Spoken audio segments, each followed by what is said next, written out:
Hi, how are you doing? Welcome back to our Borough Walk. It's episode 28 of 20 Minutes of Middlesbrough Chat. We've got Will, Sean and Craig with us this week to discuss not so much football, but the transfer window closing. How did Borough do and what could have happened that didn't? How are you, gentlemen? We last time we saw you was just before the Sunderland game. Let's have a brief chat about that, Will, shall we? What did you learn about Borough in that 90 minutes that you didn't know before? Not a lot, really. I think a lot of Borough fans would have come away and said that we kind of got walked all over, and that's been the story of the season so far. And in the big games, yeah, I think finally we've seen Carrick take action with a Zaz. It's interesting to see he was taken off with half an hour left. Whether he starts in the future, I don't know. But yeah, ultimately, a good game for the neutral, entertaining, but just the same old, same old. Yeah, we're recording this, of course, before the Sheffield United game and looking ahead to Watford. So skip ahead a couple of minutes if you don't want us to talk. If you don't want to learn about Sunderland, our whole City fans, Craig, were delighted with Ryan Giles's goal. I doubt you were, though, were you? No, bless him. I mean, anything that on the night, just too many things just went wrong. Yeah, and I mean, he got a great reception, and I thought he had an all right game. Roberts did kind of turn him inside out a few times, but he done that the last time he was here when we played Sunderland. He kind of has he's one of them players that has the beating of him. But yeah, it was on the cards, to be honest. I don't think we deserved anything from it. We didn't play particularly well. Okay. We'll leave that game there then, Sean. They've now done the double overview, which they wanted us to remind you of. Let's look at the transfer window then. This is how Sky reported it. Oh, Sky's reporting it on their website. Can we look at the outs first, Sean, if that's okay? So just run through the list here. There's quite a few. Are there any on there that you were surprised at, or are you actually quite pleased that there's some wages been saved here? No, I'm not massively disappointed with the outs, to be honest. I mean, Matt Clark was a little bit of a shock, I'll be honest. I think he's played pretty well when he's been called upon, but I think with him and Edmondson, they're both very similar. Not really pacey, and I think it was going to be one or the other, and Clark wasn't going to sit and not be played, so it sort of made sense. With regard to the incomings, I think it can fall into two categories. The ones that we brought in, they probably have improved us. Certainly, the players that have been brought in higher up the pitch. But to be honest, the elephant in the room for me was the lack of a central midfielder brought in, and probably a right back as well, if I'm honest. That was echoed a lot in a lot of the comments. Let's just focus on some of the players that you have. Mark Travers was in the Championship last season with Stoke for about 10 games, and then Bournemouth recalled him, and Stoke fans actually point to that point in the season where their season started to go downhill when Travers left them. He's a quality keeper, isn't he? But where does that leave Dieng? Well, he's recently had surgery, and so he'll be out for not sure how long. I think. Oh, I'm delighted to see a keeper come in. I think Tom Glover is one of the worst I've ever seen, and he makes Lumley and Bettinelli look good. But yeah, it's a shame that Sol Bryn was injured, because when he came in, he did look quite handy, and hopefully has a bright future for Borough. It'd be interesting to know if there's anything going on behind the scenes with Dieng, because there was never really talk of an injury, and all of a sudden he just lost his place, and maybe he threw his toys out of his pram. But yeah, I'm happy to see Travers come in for sure. Okay. Another one, Iheanacho, Craig. Strike me as the type of player that Borough needed, but what's your thoughts on this one? Yeah, it was a massive surprise. When we were linked with him, I thought it was just media talk. I mean, he's not the striker that we've had at the club while Carrick's been here, and he's a totally different player to the strikers. He hasn't got much pace. He doesn't score many goals. I'm not sure what he can bring. To be other than experience, unless Carrick's putting his money on Conway to be fit and Iheanacho's going to be his backup. But I don't know. Yeah, that was totally just out the blue, and I didn't see that coming at all, to be honest. Okay. The big one was Morgan Whittaker, Sean, which we've commented on previous ones when you've not been here. But what's your take on £8 million for a striker that hasn't done it so far this season for his club? Yeah, interesting one. He's obviously talented, but I think he obviously played the other night because Doak has been injured. But everyone was a little bit, our two arguably top performers in Azaz and Doak over the season. And then you bring in somebody who essentially plays off the right or the number 10. So, it does add a bit of depth, but maybe they're looking long term in the sense that we're not realistically going to keep hold of Doak for next season. So maybe someone who's still young and maybe going to pick up on that right-hand side. I was surprised that we threw that sort of money in the window, but I suppose we did get 5 million for Jones as well, which maybe wasn't wholly expected. So, and where do you see Middlesbrough at now then, Will? Because there's a lot of transitions, lots of flux with this side at the moment. Azaz not in form, Latte Lath, God knows, obviously injured, but now head turns. Morgan Whittaker, question marks over his attitude, a new goalkeeper to settle in. It seems you've gone from being one of the most stable clubs in that top 7 to being now one that just can't predict what's going to happen from week to week, which isn't a good place for it to be in, is it? No, not at all. And I think most Borough fans this season were thinking, right, this is the season we really need to kick on after having quite a transition period last year. I'll go back to it. Maybe there is something going on behind the scenes that we don't know about, because it is strange how, of course, 25 million, whatever it is, for Latte Lath's a lot of money. But if you have ambition to go up, you don't sell your best player. And there's question marks. Did we do that last year about Morgan Rogers? It's a strange one. I think the second half of the season is ultimately going to come down to how quickly the new signings gel, how quickly Illing Jr., Whittaker, Iheanacho start firing, because I don't think we can rely on Conway in fours. I like Conway, but we need another option, and with Latte Lath gone, is a big hole there.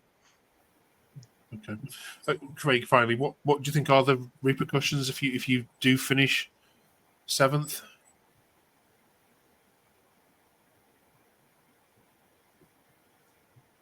Oh, sorry, was that to me? Yes, sorry, Craig. Oh, sorry, that cut out.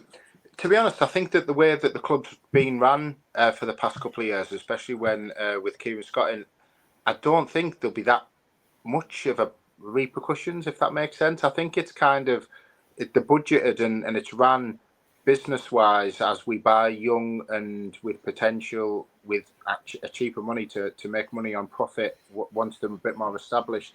So I think it's, as a business model, I don't think it would be the end of, it's not like the end of the world, like as though we put a massive gamble in on January to go up. I think they've spent wisely. Obviously, with the loans that have come in, none of those are with a view to a permanent deal. So we're not kind of restricted that way into money in the summer. So it's just obviously the hope, isn't it? It's the hope of getting in the playoffs and solidifying, and the potential in the squad with the performances that we have done. We should be we should be comfortably in the playoffs, but yet again with the inconsistencies, we find ourselves just clinging onto it. Okay. Thanks for that debate, fellas. Stay with us because we have been doing our worst ever Borough 11 and we're about to appoint a manager to that, so we'll do that in a second. And also it's Valentine's Day, of course, on Friday, so we'll be checking in with these guys here, how they fell in love with the Borough, who's responsible for a life of torment, if you can put it that way. Right then, over the last 3 weeks, we have been putting together our worst ever goalkeeper, defenders, strikers, and midfielders. So, first of all, let's get your opinion. Sean, I know you've been away for work for most of this. So, looking down this list of what Will and Craig and others and Jonathan have put together, this is a relegation side, isn't it? It's not a very entertaining one, I can say that for sure. We need a captain first of all, though, Sean. If that's okay, if you look down that list there, and who you, from your memory, who would you definitely not want to pay money again to see in a Borough shirt? Oh, let's have a look. I would say Guardiola was pretty spineless, to be honest. I think many would agree with you. Can you help us out in the comments here, though? Can you pick out a captain? We're looking for the worst of the worst of the worst. Borough 11. That's there. I still think it's harsh just putting Aaron Conley in there, but we did so on I think it was Jonathan's advice, wasn't it? Right, we're looking for a manager then. The worst ever Borough manager of the Championship era, last 20 years. You've had a few. Will, who would you put there in that question mark? Well, in my lifetime, I think you have to look at both performance-wise and results-wise. In terms of the play style, Tony Pulis does need a shout, but results were there. Just the play style was just like no one wanted to watch it. Just terrible. I think, but yeah, I would say in my lifetime, both Steve Agnew when he took over from Karanka in the Premier League, I think he won one game in charge, and then Jonathan Woodgate when he was in charge in 2020. I think he had a win percentage of about 20%, and yeah, it nearly took Borough down. So I think I'll go Jonathan Woodgate. Okay, Sean. So I think a few would maybe go for Strachan, and I understand the logic, but we went to quite an intimate gig with Steve Gibson where he told a story about how Gordon Strachan really took every defeat to heart, and he was a good man and waived a lot of sort of severance money when he left, and he didn't want paying off. He just wanted to walk away, which I thought that was quite good of him. So I'm going to go actually with Gary Monk, who left us in an absolute awful mess with regards to the dross that he bought and the amount he paid for them. People like Ashley Fletcher cost about 12 million and then walked off for free. I mean, it's pretty scandalous, really. Some good shouts these. Craig, can you add to this? Sean's already mentioned him. Yeah, I'm going for Strachan. The football we played was bad, really bad. And he brought a lot of players in, and they were all from Scotland. But I think what made it worse was I was thinking about this earlier when Sean just saying there. The only positive that when he left was that he kind of like walked away and he just shook hands and he didn't kind of it didn't cost the club anything, but Tony Mowbray took over after him, and he didn't have a penny to work with because he had all of these Scottish rejects players that Strachan had brought down with him, and he couldn't do anything. And Tony Mowbray is a legend, so I'm blaming Strachan for Tony Mowbray's not great managerial performance as well. So he's got a double vote for me. Yeah. All right, good. I'm sure you'll let us know in the comments. Thank you very much for that. Next week, we're looking at the worst ever Borough kit that's been worn. So get your thinking caps on for that. It's Valentine's Day, of course, on Friday. So I'm sure you three are sending out lots of cards. But before you do that, can we get you to think about your love affair with the Borough? When did it start? What was your first game, and who's responsible for it? Sean, can you get this off for us? Yeah, so I reckon I was about 7 years old, and my next door neighbour was a big Borough fan, and he had a spare ticket for a reserve game. And at the time, I just thought it was a school night. I was absolutely buzzing that I was able to go and watch football and stop up late. But I remember being in the stands, and Bernie Slaven was actually watching the reserve games, and we managed to get a word with him. And I was just in awe of him. It was just an amazing experience, sort of the walk up to Ayresome Park and seeing the floodlights and everything. So pretty much love at first sight for me. The only thing I didn't like was when they made me have a Bovril at half time. I hated it. It should be banned, Bovril, shouldn't it? Craig? Yeah. It's a weird one, really. My mum was actually she was in the hooligan kind of groups in the 70s. So my family kind of didn't follow football at all, because obviously when she kind of grew up and had children, she was like anti-football. And it was my brother-in-law was 9, I think, and he took me to it was Ayresome Park. We played Notts County, and John Walk scored the winner. Do you remember John Walk with a big tash and from escape to victory?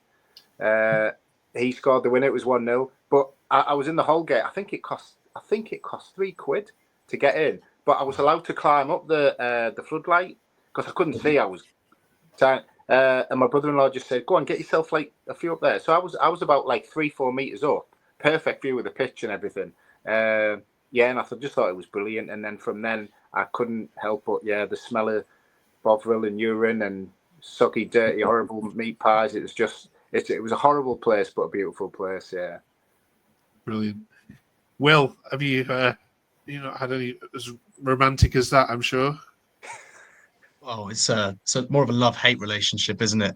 So yeah, it's a question I get quite a lot with my southern accent. So I'm from North London, but my grandpa was born and raised in Redcar, and so a Borough boy, supported Borough, and then it just went from down to my dad and then down to me as it should. And yeah, I think my first game was actually the playoff final against Norwich, and yeah, that wasn't a good day out because we lost 2-0 at Wembley. But yeah, ever since I tried to get to away games, try to get to the Riverside whenever I can. Yeah, just obsessed. It's like a religion, really. So yeah. Okay. None of you have come close to a divorce yet? Anything like that? No. You are. Well, my wife and her family are all Manchester United supporters. Ooh, but right. that was when we met, and now she's got a season ticket at the Riverside. And well done, Craig. Yeah, she loves it. She's all for carrot. She loves it. So I'm quite proud that I've converted them from the dirty Manx. Well done. I took my wife on when we were going out for the first time. Everton were away at Borough on New Year's Day in the Premier League, and we went up on New Year's Eve, and then every shop was shut. She said, "We'll go for the shopping." Because every shop was shut. It was bitterly cold. It was the worst game ever. That was nearly led to my divorce. My relationship. Mills were nearly directly responsible for me not having any children. Right, thanks for sharing your love for the Borough. Let us know your thoughts and love for the Borough in the comments below. We'll see you, of course, in 7 days' time when we're here to talk about the Sheffield United result and how you got on against Tom Cleverley's Watford. See you then, and enjoy the week.